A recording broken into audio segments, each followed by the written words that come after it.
holding a book or turning a page difficult or impossible. The content is copyrighted by the respective publishers. For more information, please visit us on the web at nfradioreading.org. Hello, this is Jean, and for the next hour, I'll be reading from the Sunday, April 12th, 2026 issue of the front section of the New York Times on the Niagara Frontier Radio Reading Service. Mission to Moon Inspires a Sense of Reverence by Ruth Graham. In the beginning, Artemis II was about science. The mission, which ended on Friday with a clean splash into the Pacific Ocean, carried 4 astronauts who gathered data, took photographs, and tested life support systems as they orbited the moon. But for the astronauts themselves and millions of people who checked in on them from hundreds of thousands of miles away, the mission also elicited meditations on more profound matters. You just look up and feel wonder, grandeur, and smallness at the same time, said Jim Davis, a pastor in Orlando, Florida. He was having dinner at a restaurant with a small group from his church when the mission launched on April 1st. The group stepped out into the parking lot to admire the rocket blasting upward into the early evening sky. For 10 days, people admired the vastness of the universe, the frailty and interdependence of the human species, the sheer awesomeness of the moon. I just had an overwhelming sense of being moved by looking at the moon, Christina Koch, a mission specialist on Artemis II, reported to Mission Control this week. It lasted just a second or two, and I actually couldn't even make it happen again, but something just threw me in suddenly to the lunar landscape, and it became real. For many people back home on Earth, the mission was a brief reminder of the sheer scale of outer space and a prompt to contemplate both our power and our powerlessness. It turned all of us into children at camp, lying supine and looking up at the stars, thinking very big thoughts. It's a paradox that scientists, philosophers, and poets have tried to capture for centuries. When I look at your heavens, the work of your fingers, the moon and the stars that you have established, what are humans that you are mindful of them, mortals that you care for them? A writer of the Book of Psalms asked of God. When I search for the numerous turning spirals of the stars, I no longer have my feet on the earth, but am beside Zeus himself, reads a text attributed to the 2nd century astronomer Ptolemy. Andrew Davison, a theologian at the University of Oxford who has written about the implications of extraterrestrial life, said in an interview that one of the great provocations of the cosmos is that in it, human beings seem unbelievably small, but also it bears witness to our greatness. He added, "We are a kind of being that can have the whole universe inside us, in our thoughts." For many astronauts, what begins as a scientific endeavor becomes something spiritual. Frank White, a space philosopher, coined the term the overview effect in 1987 to describe the shift in perspective that some astronauts said come from viewing Earth as merely one small sphere in an endless expanse. Ron Garan watched the Apollo 11 moon landing in 1969 as a small boy with his family and was struck by the sense that we had just become a different species. For millenniums of human history, all life on Earth was constrained there. Then, suddenly, the rules changed. The boundaries expanded. Mr. Garan grew up to become an astronaut who spent 6 months on the International Space Station in 2011. In space, he was overwhelmed by the realization that everyone on Earth is also in space already together. Now back on solid ground and working as a consultant and writer, he attributes the emotional impact of space travel in part to the phenomenon of weightlessness. If a person is sitting on a beach looking at the sunset or is perched on the rim of the Grand Canyon, gravity attaches them to the scene they are admiring, Mr. Garan said. But when I was in space, for the first time in my life, I was outside the frame of the masterpiece, looking in, he said. That changes everything. Mr. Garan compared space travel to a psychedelic experience, although he declined to say whether he knew this firsthand.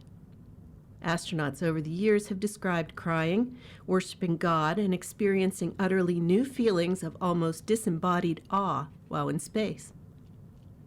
When the Apollo 14 pilot Edgar Mitchell was on his way back from the moon in 1971, he was overwhelmed by the thought that the molecules of my body and the molecules of the spacecraft had been manufactured in an ancient generation of stars, he later told an interviewer. It was a subjective, visceral experience accompanied by ecstasy. Back on Earth, he researched various spiritual traditions to try to understand the experience and eventually found a term in Sanskrit that captured it. Savakalpu Samahati, a state of deep meditation. The Artemis II astronauts seemed at times to be undergoing similarly mind-expanding realignments of reality. You guys are talking to us because we're in a spaceship really far from Earth, pilot Victor Glover mused in an interview with CBS News on Easter Sunday. But you're on a spaceship called Earth that was created to give us a place to live in the universe, in the cosmos. Skeptics question whether the overview effect is anything more than a passing emotion. Space travel remains a highly unusual human experience. Private space travel companies like Blue Origin, until recently, have taken dozens of tourists on brief flights above the Kármán line, the internationally recognized boundary of space, about 62 miles above Earth. Traveling farther to Earth orbit and beyond is still out of reach for all but government-sponsored astronauts and the wealthiest space tourists. The growing list of people who have technically gone to space include billionaires like Jeff Bezos, pop stars like Katy Perry, and space-coded celebrities like William Shatner, who concluded that the vicious coldness of space contrasted with Earth's warmth and filled him with overwhelming sadness. But celestial epiphanies have always been accessible to those who can't physically travel outside Earth's atmosphere. Since the dawn of our species, every human society has looked up at the stars, said Joe Merchant, the author of Human Cosmos, Civilization and the Stars. Stargazing has influenced religion, philosophy, art, science, and politics. Isaac Newton's discovery that the laws of motion and gravity affect everything equally influenced democratic beliefs that kings to commoners should be subject to the same rules, Ms. Marchant said. With the encroachments of light pollution and screen-based distractions, human beings in the 21st century arguably spend less of their time contemplating the night sky than ever before. Troy D. Allen was an Army chaplain in Afghanistan when he began intentionally spending time outside at night. He knew little about astronomy or constellations, but found that simply staring up into the sky helped him find peace in a period of his life otherwise marked by turmoil. Mr. Allen now heads a program at Utah State University that facilitates camping trips for teenagers and others to contemplate the night sky and their place underneath it. His campers set up their tents, then lie back and watch the stars come out. At first, time moves slowly for young people accustomed to clicking through life at the space of TikTok. But gradually, they warm to the experience. What happens to humans when we encounter vastness, silence, beauty, and mystery, Mr. Allen said. It's the recalibrating of our lives. After the stars come out, Mr. Allen's group goes on a hike, with the Milky Way stretched like a banner above them. Then they stop again for a long time and look up. Vance leads negotiations to end war he opposed. Vice President faces high-profile test of his diplomatic skills with Iran talks, by Katie Rogers and Tyler Pager. Weeks after Vice President J.D. Vance privately warned President Trump of the costs of a full-scale U.S. war with Iran, he is now leading the charge to negotiate an end to the biggest foreign policy crisis that the president has faced during his time in office. Mr. Vance began peace talks with top Iranian officials on Saturday in Islamabad, Pakistan, as a ceasefire between the two countries was under strain. It was the highest level face-to-face meeting between U.S. and Iranian officials since Iran's 1979 Islamic Revolution, which put the two countries on a collision course.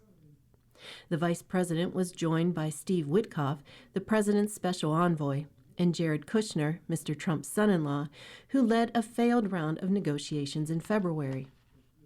The stakes are enormous for Mr. Trump and for Mr. Vance, whose most high-profile assignment from Mr. Trump have been involved domestic politics, most recently as the president's fraud czar. Before the war began, the vice president was planning to be heavily focused on traveling the country ahead of the midterm elections, counteracting widespread concerns over the cost of living and affordability by attacking Democrats as out of touch and politically extreme. The war has upended that messaging. An Iranian blockade around the Strait of Hormuz, a key oil route, has sent energy prices soaring. Knowing that this is a midterm election year, that is the biggest leverage point that the Iranians have, and they know that, said Mark Short, who served as chief of staff to Vice President Mike Pence, Mr. Vance's predecessor, from Mr. Trump's first term. That creates a challenge for the president's negotiating team. He added, "There's a best-case scenario that you have successful talks and you have a great news cycle about it, but doesn't Iran know that they can break the terms as they have in the past?" Mr. Vance, 41, has stayed largely at the periphery of other high-stakes foreign policy missions, including the operation to seize Nicolas Maduro and depose him as Venezuela's leader. He was traveling in Azerbaijan in February when Benjamin Netanyahu, the Prime Minister of Israel, delivered a presentation requesting U.S. involvement in a war with Iran. On Tuesday, as President threatened to wipe out the Iranian civilization in Washington, Mr. Vance was in Hungary, stumping for Viktor Orban, the country's nationalist prime minister. He's now leading the effort to persuade Iranians to keep the strait open, even as the Israelis continue a bombing campaign against Iran-backed Hezbollah in Lebanon, a conflict that the United States has said is not part of the current ceasefire agreement. But the vice president is the only person in the administration who can immediately be empowered to step into a high-profile diplomatic mission and speak as a direct emissary of the president. Because the vice president can pull out all the strands together like no other cabinet member, it's as close to a mirror to the president as you can get, said Philip H. Gordon, who was the national security advisor to Vice President Kamala Harris. The vice president doesn't have to be central to anything, but when asked to undertake an important diplomatic mission, then the vice president is hugely empowered. In 2021, Ms. Harris was sent to France to smooth over relations with President Emmanuel Macron after the United States, Australia, and Britain brusquely canceled a lucrative and strategically important submarine contract that the French had with the Australians. For his part, Mr. Trump has a history of sending his number two to resolve thorny geopolitical disputes. In 2019, Mr. Trump pulled an unsuspecting Mr. Pence into the Oval Office and told him to head to Ankara, the Turkish capital, and persuade the country's president, Recep Tayyip Erdogan, to pull back his forces from northern Syria. Mr. Pence emerged after 5 hours of talks with a ceasefire agreement that the United States claimed as a victory. In truth, Mr. Erdogan refused to pull back from the enclave, gaining territory and displacing tens of thousands of Kurds in the region without paying a diplomatic price. Mr. Vance is now tasked with helping resolve a conflict much larger in scale and complexity than the one Mr. Pence faced. Before returning to the United States on Wednesday, Mr. Vance told reporters that he had spent a lot of time working on the phones trying to help secure a ceasefire, but said that the president would resume fighting if the truce did not hold. "I sat on the phone a lot," Mr. Vance said. He added, "I think the president has struck a good deal for the American people, but fundamentally the Iranians have got to take the next step, or the president has a lot of options to go back to the war." For Mr. Vance, the elevated role could bolster, but also complicate, his political future. This reduces any opportunity he might have to distance himself from the policy if he's going to be the lead negotiator, Mr. Gordon said. At various times in Mr. Trump's second term, Mr. Vance has privately voiced disagreements with the president's foreign policy. In a Signal chat message with other senior Trump officials early last year, Mr. Vance said that he thought the timing of a coming Yemen operation was a mistake and appeared to question if Mr. Trump understood the potential consequences of the action, according to The Atlantic, which published parts of the exchange. Mr. Vance also has close ties to some of the war's most vocal dissenters, including Tucker Carlson, whom Mr. Trump attacked on Thursday along with a group of conservative critics, saying they had low IQs and were hand-flailing fools. As Mr. Trump nurtures his political ambitions, Mr. Trump has repeatedly floated Marco Rubio, his Secretary of State and National Security Advisor, as another potential presidential candidate. Mr. Rubio, by contrast, has been much more aligned with and central to Mr. Trump's foreign policy agenda. In Islamabad, Mr. Vance has his highest profile test of negotiating on the world stage, and experts warn he faces a tall task. For all the presentation of the ceasefire as an agreement, it was a very narrow agreement on a ceasefire with everything else to be decided, Mr. Gordon said. He added, "It's going to be an ugly, messy, and incomplete process." You are listening to a reading of articles and features from the front section of the New York Times on Niagara Frontier Radio Reading Service. One-time allies of Orban cross over in Hungary, by Andrew Higgins and Lila Rutai. When Vice President J.D. Vance visited Hungary this past week, he spoke at and praised Matthias Corvinus Collegium, an educational institution set up to create a new conservative elite in step with the Russia-friendly and MAGA-aligned views of Prime Minister Viktor Orban. Mr. Vance's laudatory remarks on Wednesday about the 10-year-old college, known as MCC, as a bastion of free thinking and common sense, however, stuck in the craw of Zalán Alkalányi, one of the researchers focused on Russia. The college, Mr. Alkalányi said in an interview with his book-filled home in Budapest, has many serious scholars, but it puts pressure on them to speak and publish in support of the government. The chairman of the college's board of trustees is Balázs Orbán, who is not related to the prime minister but does serve as his political director. For years, I had to practice severe self-censorship on Russia and the Russian policy of the Hungarian government, said Mr. Alkalányi, 28. He recounted feeling pressure to support, or at least not to contradict, Mr. Orban's view that Ukraine, not Russia, was the main threat to European security, and that the European Union had been foolish in helping Kyiv resist Russian attack. With Hungary about to hold a general election that could end Mr. Orban's 16 years in power, an outcome that neither Washington nor Moscow wants, Mr. Alkalányi is among a growing list of defectors from institutions that the governing Fidesz party for years counted as loyal allies. The latest was Viktor Norman Virag, a former senior member of the National Bureau of Investigation, who told Partisan, an opposition media outlet, Wednesday that 80% of his work involved meeting political expectations, which in one case meant dropping a case against a Russian suspected of being a cybercriminal. Others, who have broken ranks with the government, include Sylvester Palinkas, a captain in the military who was featured on recruiting posters.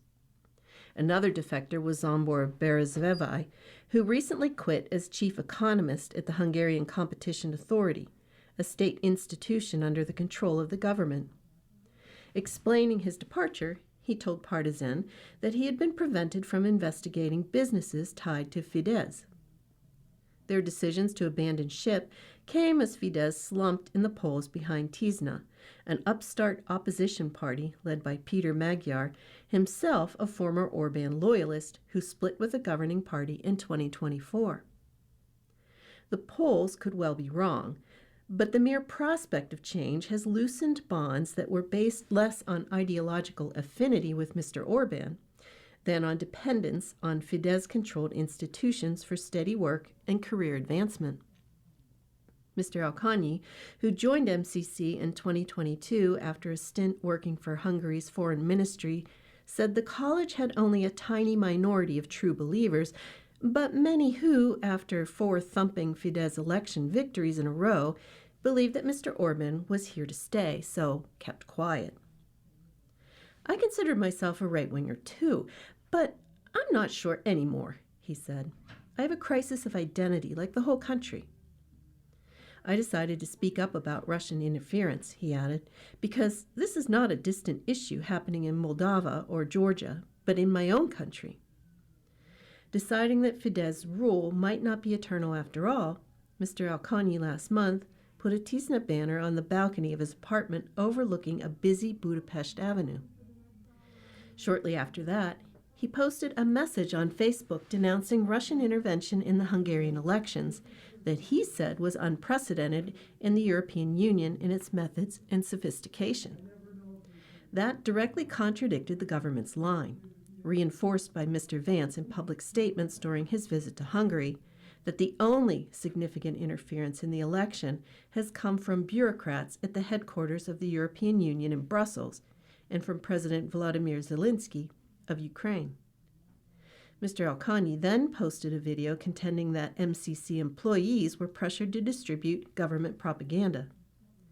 He took vacation time before making the posts and is not due back at work at MCC until after the election.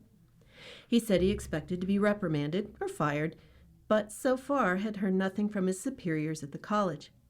He added that colleagues had contacted him to express private support. As part of its election program, the opposition Tisza party has promised to claw back assets, primarily shares in big state oil company, given to MCC by the Fidesz government. The party says it will end the practice of using public funds to build political networks. MCC did not reply to requests for comment. Defection often carries a heavy price, said Gabor Ivanyi, 74, a Methodist pastor who christened the two eldest children of Mr. Orban and counted him as an ally in the struggle against Hungary's communist government in the 1980s, when both shared a commitment to a liberal European future for their country. Since parting ways 2 decades ago with Mr. Orban, who was angered by the pastor's open criticism of Fidesz's nationalist turn in the 2000s, Mr. Ivanyi has been targeted in a series of media smear campaigns. His church has been hit with tax investigations and police raids against a homeless shelter and a school for special needs children that it runs in Budapest. The government stripped that church and scores of others of official recognition, cutting them off from significant state subsidies. This is all their revenge, Mr. Ivanyi said of the actions taken against him by media outlets and government agencies controlled by Mr. Orban's party. Mr. Orban, he added, is very vindictive against those he sees as traitors to his political cause. A February article published in Hungarian and English on a website registered only a few days earlier accused the pastor of abusing 5 children who attended schools run by his church. But that article, according to disinformation experts, was the work of Russian dirty tricks, not Fidesz. It was later deleted. The article also falsely claimed that the opposition leader, Mr. Magyar, had called Mr. Ivanyi his spiritual leader and that 3 former students attempted suicide. I don't think the Russians care about me or even know who I am, but behind Fidesz are lots of dirty Russian games, he said. I'm not even running in this election, but they have a big problem with me because I say they are criminals.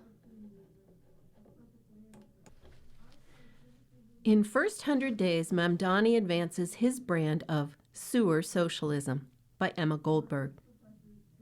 Marking his 100th day as mayor on Friday, Zoran Mamdani headed to the Bronx for what could have been doubled as a sitcom scene. Cheerleaders waved pom-poms. A mascot named Scrappy was dressed as a compost bin, and there was Mr. Mamdani trying to connect the dots between his Municipal Madness program, a bracket-style competition in which New Yorkers decided which city problems the mayor would directly address, and the broader vision of his administration. We have showcased a new kind of approach to governing in our city, pothole politics, he said, delivering public goods coupled with public excellence. For most New York mayors, their first few months tend to have little sway over the frenetic rhythms of the city.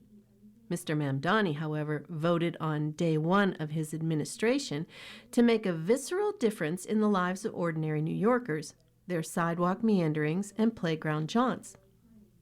Behind the scenes, that work had already begun before Mr. Mamdani took office in January.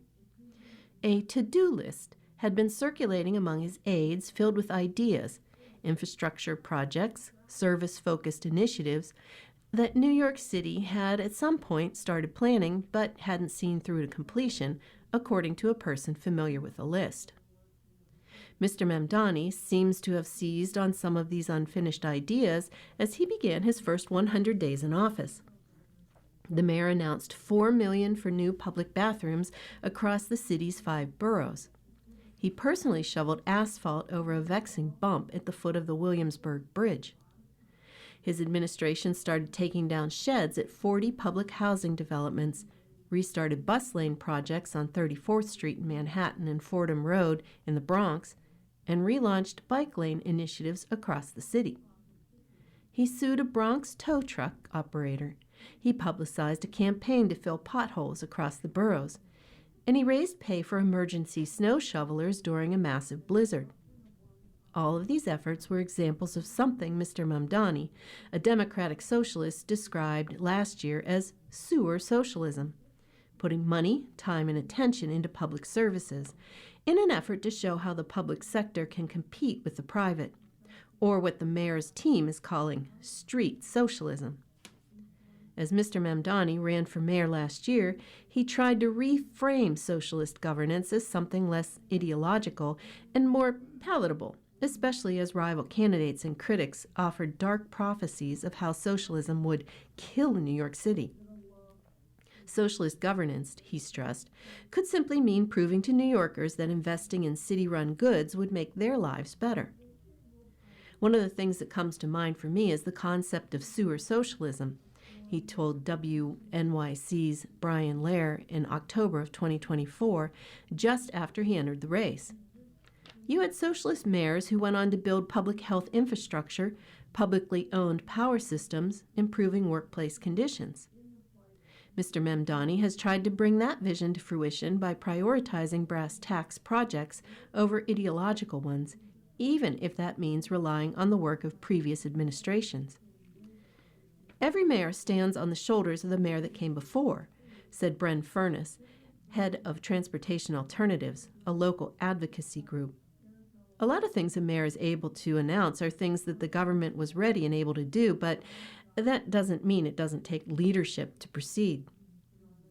The effort to build a rest stop for delivery workers where they can recharge their bikes began under Mr. Mamdani's predecessor, Eric Adams, but it was jump-started and completed this month. When Mr. Mamdani announced the $4 million for new public bathrooms, he validated a pitch that had withered under the Adams administration because of the high costs involved. The Adams aide who hatched the related idea said she saw Mr. Mamdani's announcement as a passing of the baton, New York's government in a relay race of sorts. The idea of converting part of the 34th Street into a busway started in 2025 but was halted several months later. The efforts to take down the ugly sheds at public housing developments had been kick-started under Mr. Adams, too. Fabian Levy, a former deputy mayor under Mr. Adams, took issue with Mr. Mamdani receiving credit for a child care pilot program, writing on X, "So, basically, it took 5 months for Mayor Mamdani to copy Mayor Adams' homework. When we did things like expand pre-K, we invited former Mayor de Blasio and gave him credit for things," Mr. Levy said in an interview. "Not saying everyone has to be invited to everything." Sewer socialism has its roots, or you might say pipes, far from the bridges and bus lanes of Mr. Mamdani's New York. In 1910, Milwaukee voters, many of them German immigrants, sent a series of socialists to City Hall. Mayors Emil Seidel, Daniel Hohn, and Frank Zidler built parks, sprawling public housing developments, and a nationally envied sewer system. In a 1936 cover story called Marxist Mayor, Time magazine celebrated the city's achievements: 67 parks, 68 playgrounds, 21 social centers, free beaches, dance halls, and an outdoor opera. Milwaukee had become famous for its functionality, even if the magazine piece was quick to clarify that this didn't mean socialist leadership was a good thing. Socialism as an economic doctrine has nothing to do with it, the story read. It's a common critique of sewer socialism, a term coined by leftists who were critical of the Milwaukee political camp, which practiced what they viewed as a watered-down type of socialist governance. Sherry Berman, a historian of the left, noted that some progressives felt that sewer socialists, much like Europe's social democrats, could make the status quo comfortable enough for the people didn't agitate for broader change. The classic debate is that social democrats were just making capitalism more palatable, Ms. Berman said. What they ended up doing was putting lipstick on a pig, creating a system that was kinder and gentler enough to stop people from thinking about what a fundamentally better future would be. But for thousands of leftist activists around New York City who helped catapult Mr. Mamdani into office, there's an angsty, yearning, even desperate desire for the young mayor to succeed. So the specific brand of socialism he has brought to office, whether it involves fixing sewers or redistributing wealth, isn't something they seem interested in attacking, at least not yet. For a long time, we've had mayoralties that haven't really done enough to challenge what becomes common sense under Reagan, that the market is the best way to organize public life, said Gustavo Gordillo, the co-chair of the New York City chapter of the Democratic Socialists of America. What this administration is trying to do is demonstrate that the government can work for you, for ordinary people. Mr. Mamdani recently cited Milwaukee with pride while announcing an investment of $108 million to replace and modernize New York City's catch basins. He suggested in jest that a popular 2015 rap song, Millie Rocking, might be inspired by the city and its history as the birthplace of sewer socialism. Today we may too be Millie Rocking, Mr. Mamdani said. We are delivering the very kinds of public goods and public excellence that, too often for New Yorkers, has been missing in their day-to-day lives. Part of what has allowed Mr. Mamdani to make the case to this constituent so powerfully is his broad reach on social media and his creative approaches to getting his message out. When he filled potholes, his handiwork was plastered across Instagram, X, and YouTube, infusing his administration with an audacious sense of municipal exceptionalism. Whenever the administration announced an initiative, a new plan for outdoor dining or a speed limit of 15 miles per hour in school zones, the mayor's communication team would prod influencers to post the effort on social media. Cascades of meme-driven praise followed. Get in, loser, we're doing sewer socialism. Can someone please study the workings of this socialist magic trick? For his latest act, Mr. Mamdani put on gloves and picked up trash at the Municipal Madness send-off in the Soundview section of Bronx. Around him was a litter characteristic of New York City Street, bags of Chex Mix and bottles of orange Gatorade, cigarettes and boxes of Chicken McNuggets. The event was more reinvention than invention, an imaginative approach to completing some of the everyday unsexy tasks of a big city mayor. The Department of Transportation, for example, closed 3,946 potholes in March, the most filled in a month since 2020. There's a LaGuardia quote that says there's no Democratic or Republican way of collecting garbage, said Paul Williams, executive director for the Center for Public Enterprise, a think tank. If you're doing basic municipal services, is that socialism? No, but it's what municipal government is about. You are listening to a reading of articles and features from the front section of the New York Times on Niagara Frontier Radio Reading Service. Immigration judges are purged as Trump speeds deportations. This article is by Nicholas Nahamas, Allison McCann, Stephen Rich, Jasmine Ulloa, and Hamid Al-Aziz. The Trump administration has systematically pressured the nation's immigration judges, threatening them with disciplinary action if they do not deport more people, and firing those seen as insufficiently supportive of the president's aggressive enforcement agenda, a New York Times investigation has found. The overhaul of the immigration courts has been far less visible than the militarized deportation raids that President Trump scaled back after public protest. But the effort has helped reshape a hugely consequential, if little known, corner of the government that the administration is harnessing to advance its mass deportation policies. Although they wear robes and are required by law to exercise, quote, independent judgment, end quote, immigration judges are not part of the judicial branch. Instead, they work for the Justice Department under Mr. Trump's ultimate command and can be fired. One of their main duties is deciding whether undocumented immigrants should be deported or granted a form of legal status like asylum and be allowed to remain in the country. So far, the Trump administration has dismissed more than 100 immigration judges out of about 750 in place when Mr. Trump returned to power, an unprecedented purge. At the same time, the administration has reshaped the immigration bench, announcing the appointments of 143 permanent and temporary judges, including many who previously worked as immigration prosecutors for the Department of Homeland Security or as military lawyers. By many measures, the administration is achieving its goals. The number of people being ordered deported has risen sharply. While judges have approved asylum claims in fewer than 10% of cases this year, the lowest rate for which data is available, the Times found.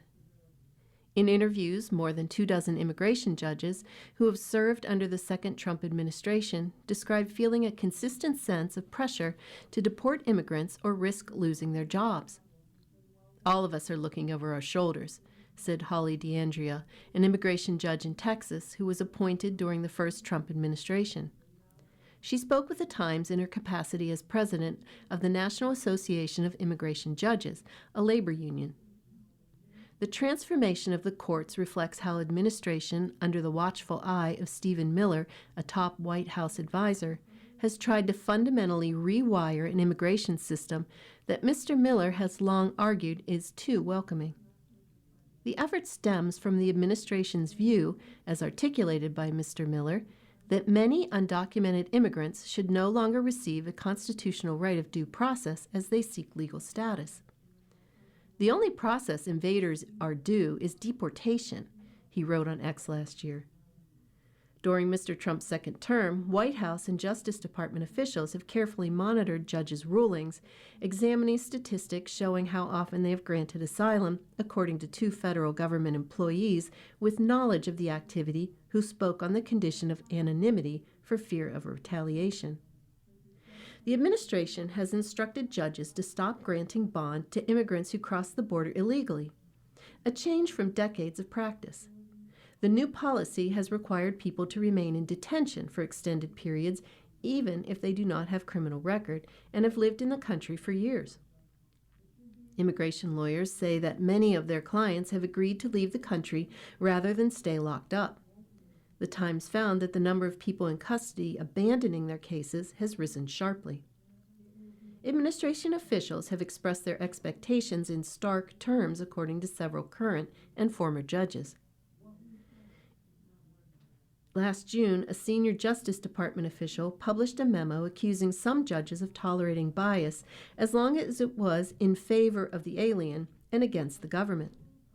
The official warned that judges who favored one side may be subject to corrective or disciplinary action. Other officials are said to have instructed judges to grant asylum only in the most extraordinary circumstances. In a previously unreported whistleblower letter to Congress, one fired judge quoted an official remarking on the standard for asylum. Maybe if you were Jewish and escaping Nazi Germany in 1943, you should get in. The whistleblower is a military lawyer who was detailed to serve as a temporary immigration judge and subsequently dismissed. The administration has also made its priorities clear in recruitment ads, seeking applicants who wish to work as deportation judges. Supporters and critics of immigration have agreed for years that the courts have become dysfunctional as more immigrants have entered the United States asking for asylum.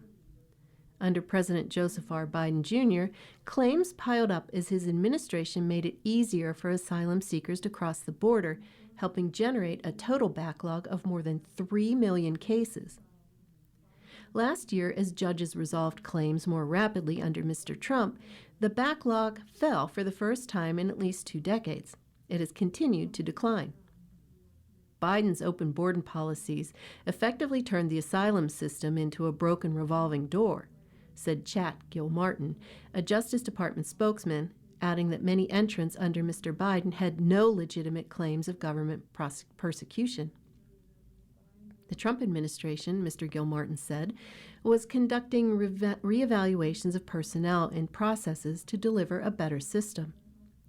In response to the whistleblower's account, Mr. Gilmartin said the comment that asylum should be limited to people facing a crisis like Jews who fled Nazi Germany was unverified.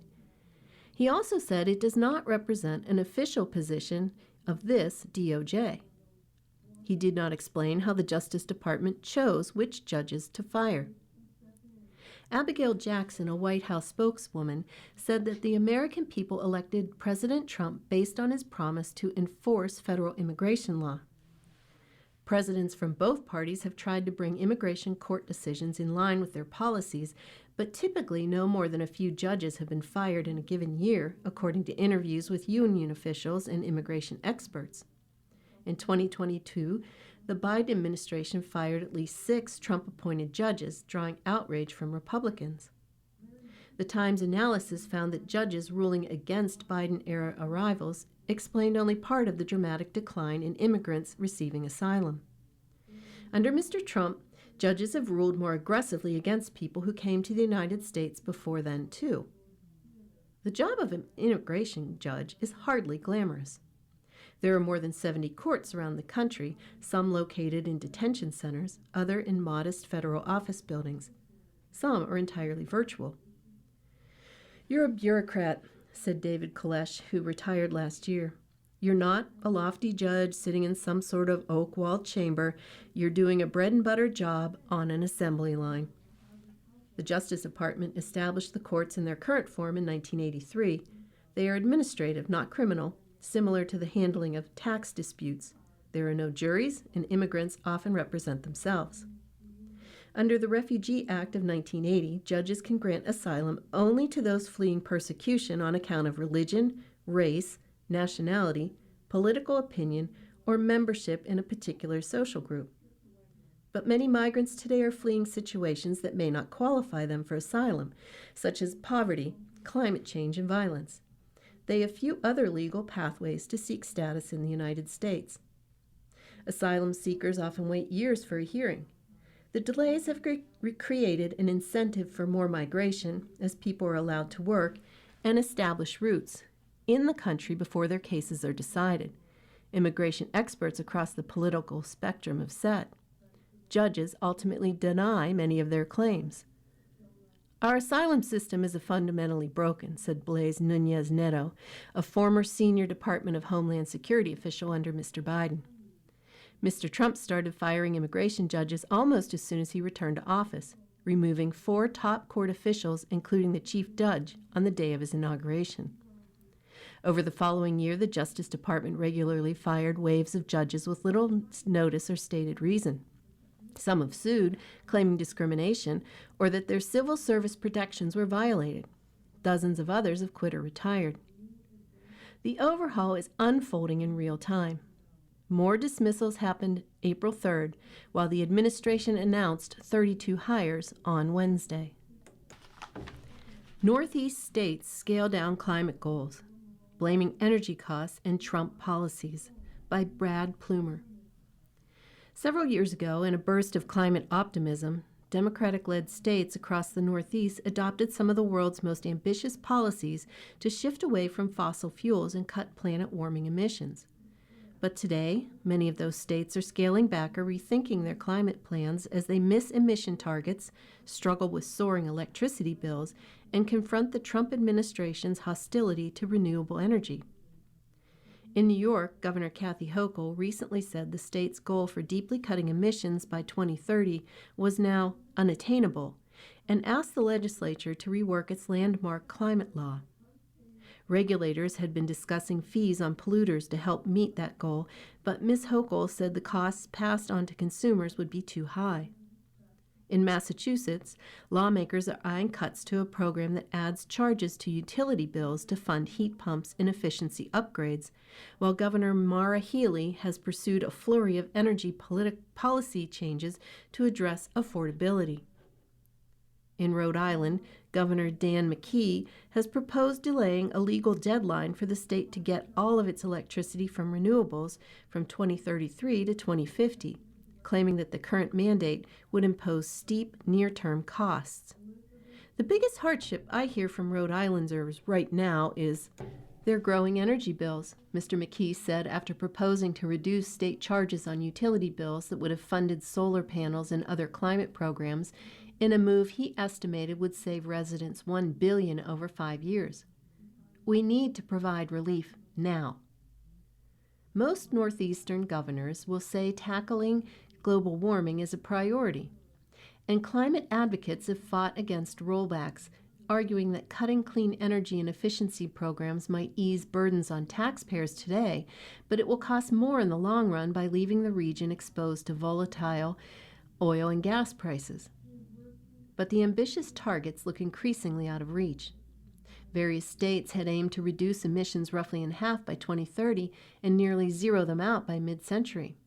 Yet New York's emissions have barely budged since 2021, while carbon dioxide from New England's power plants has increased in the past 2 years.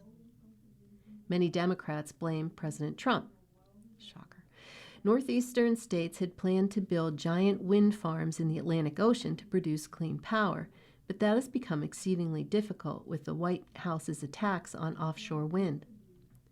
Federal tax breaks for solar panels and electric cars have been eliminated. Mr. Trump's antagonism to renewable energy is not the only factor, though. The Northeast has for years had some of the nation's highest electricity rates, partly driven by local policies.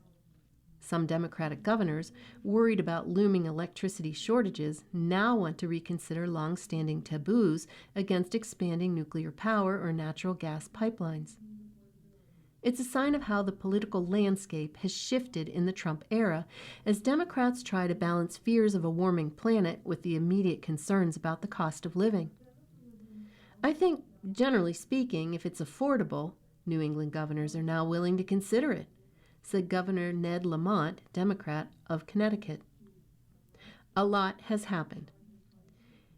In 2019, New York passed a sweeping law requiring the state to cut emissions by 40% below 1990 levels by 2030 and to stop emitting greenhouse gases by 2050. Connecticut, Maine, Massachusetts, Rhode Island, and Vermont adopted similar goals. At the time, business groups and critics called the targets unrealistic and expensive. But supporters said that while the Northeast would need big upfront investments in clean energy, the region would ultimately benefit from weaning itself off of fossil fuels. The argument at the time was that these targets were achievable with the right mix of technological progress and federal support, said Noah Kaufman, a senior research scholar at Columbia University's Center on Global Energy Policy. But, he added, a lot has happened between now and then. To meet their goals, Northeastern states plan to build more than a dozen wind farms in the ocean, since there is less room on shore for renewables. That meant creating an entire offshore wind industry from scratch. But the coronavirus pandemic wrecked supply chains and interest rates rose, which delayed projects and caused costs to skyrocket. And then Mr. Trump returned to office and sought to block offshore wind, a technology he detests. While 4 offshore wind projects are still under construction, it is unclear if more can be built. New York's climate plan calls for 9,000 megawatts of offshore wind by 2035, enough to power 6 million homes. Currently, only 1,800 megawatts are set to come online. That was a huge setback, said Kyle Murray, the director of state program implementation at Acadia Center, a clean energy advocacy group. Offshore wind was the primary strategy that states like Massachusetts were going to pursue for its electricity future, and now it's shut down. Yet Mr. Trump was not the only obstacle. Local hurdles also stymied projects. In Maine, landowners fought a proposed transmission line to shuttle onshore wind power to the rest of New England. In western Massachusetts, residents have opposed large solar farms. In New York, 97 communities have enacted moratoriums on battery storage, often over fire concerns. Massachusetts, New York, and Vermont have also recently shut down nuclear plants after opposition from anti-nuclear activists. Those closures, including of Indian Point outside New York City, removed a large chunk of carbon-free power. The slow build-out of clean energy means the Northeast still relies primarily on natural gas for power and heat, which is relatively expensive, since there are limited pipelines to bring in cheap gas from places like Pennsylvania. Over the past decade, Democrats and environmentalists have blocked several proposed pipelines. Today, the residential electricity rates in the Northeast are twice as high as though in the Midwest, in the South, and climbing fast. High natural gas prices, weather disasters, and rising transmission costs are major factors, but clean energy mandates also add costs, a study from Lawrence Berkeley National Laboratory found. In New York, a state analysis found its climate law added $10 to $12 a month to residential electric bills in 2024, a figure expected to rise over time. Though those costs do not capture the law's benefits, such as cleaner air, they have made politicians squeamish at the time of high inflation. Expensive power can also make it harder to persuade people to switch to electric cars or heat pumps, two key climate strategies. At the same time, some policymakers say that renewable energy is not enough to meet the region's demands. During a ferocious storm this winter, New England produced little electricity from wind or solar at times and could not import enough gas to cover demand. So power plants had to burn oil, a much dirtier fuel instead. Meanwhile, a transmission line to bring hydropower from Quebec finally came online after years of delay, except Quebec had little power to spare either. The Trump administration piled on, citing the storm and Northeast high prices as evidence of the follies of climate policy. The timing could not have been more cinematic, said Dan Dolan, the executive director of New England Power Generators Association, a trade group. It really encapsulates the consequences of where we sit. Pivot to affordability. Many Democratic governors are looking to revamp their climate plans. In New York, Ms. Hochul said that because of offshore wind delays and other setbacks, meeting the state's 2030 goals for reducing emissions would now require such drastic cuts and steep fees on industries that it could cost the typical household thousands of dollars a year. She has asked legislators to instead require more gradual emission cuts over the next decade. "Help us change the climate law," she said last month. "We're not saying no to it, we're just saying give us a longer runway." In Rhode Island, Mr. McKee has proposed postponing deadlines to switch entirely to renewable energy, saying that the Trump administration's actions have made existing targets challenging. In Massachusetts, Ms. Healy has delayed a state clean heat standard aimed at transitioning homes away from fossil fuel heating, citing concerns about costs. A similar standard in Vermont died amid industry backlash. Environmentalists have opposed many of these changes, arguing that expensive natural gas is the biggest reason for high energy prices in the region, and the quicker utilities can get off gas, the better. That means doubling down on efficiency and conservation measures, solar power and batteries, while investing less in extending gas pipelines to new homes, they say. We could cut all these clean energy programs now and save a little on bills, but we're still going to be in a constant cycle of natural gas costs going up unless we figure out how to break the cycle, said Mr. Murray of Acadia Center. Because New England still relies heavily on heating oil for homes, the region has been hit hard by price spikes stemming from the Iran conflict. Exploring new ways. Some governors desperate to rein in costs are exploring new ways to speed clean energy deployment while lowering bills. Ms. Healy in Massachusetts has moved to streamline permitting for solar projects, reduce electricity rates for heat pump owners, and make the grid more flexible to reduce the need to build additional power plants. We can bring more energy in to lower people's bills, and bring in more clean energy to reduce emissions all at the same time, Ms. Healy said. More contentiously, Ms. Hochul, Mr. Lamont, and Ms. Healy have also expressed openness to new natural gas pipelines, which studies suggest could save the region money on gas costs, though they would also slow the shift to low-carbon energy. A few smaller pipeline expansions have begun moving forward. All 6 New England governors also recently voiced support for expanding nuclear power, a stark turnaround for a region with a history of opposing the technology.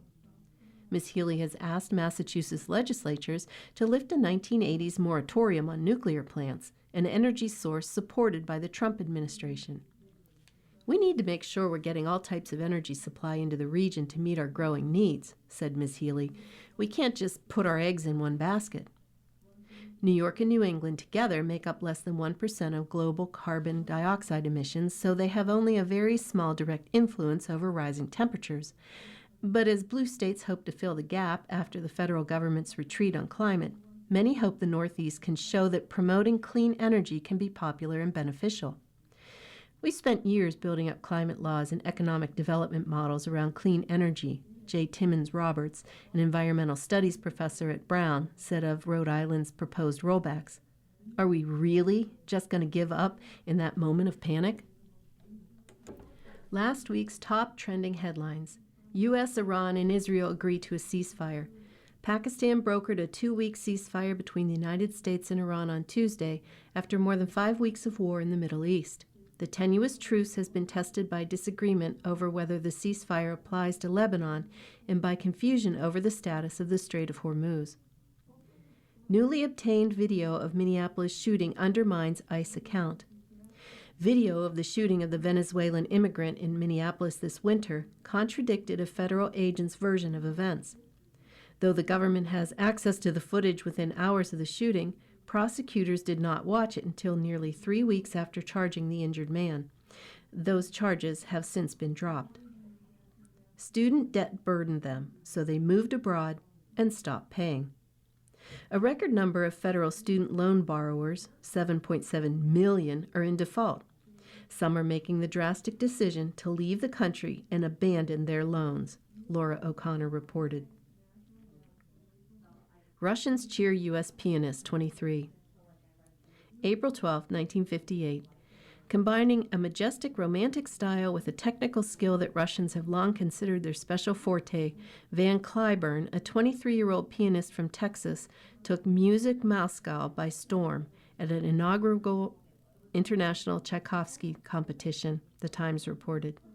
After Mr. Cliburn won first place in the finals, the Soviet premier Nikita S. Khrushchev gave the lanky boys Juilliard School graduate a bear hug at the Kremlin reception. You've been listening to a reading of articles and features from the Sunday, April 12, 2026 issue of the front section of the New York Times. We read from the front section of the New York Times every Sunday at 1 p.m. Your reader has been Jean. Thank you for listening. Coming up next in the Niagara Frontier Radio Reading Service, we have a reading of the New York Times opinion page. Following that, at 3 o'clock, the New York Times Arts and Leisure, and at 4 o'clock, a rebroadcast of this morning's Buffalo News. Radio Reading mails out a large print program schedule to our listeners every other month. If you have not received a Niagara Frontier Radio Reading Service large print program schedule in the mail, please call us at 716-821-5555. We will make sure that you receive one every other month. A Braille version of the schedule is also available upon request. Our number again is 716-821-5555.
following program is intended for listeners who are blind, have low vision, or have another print disability, which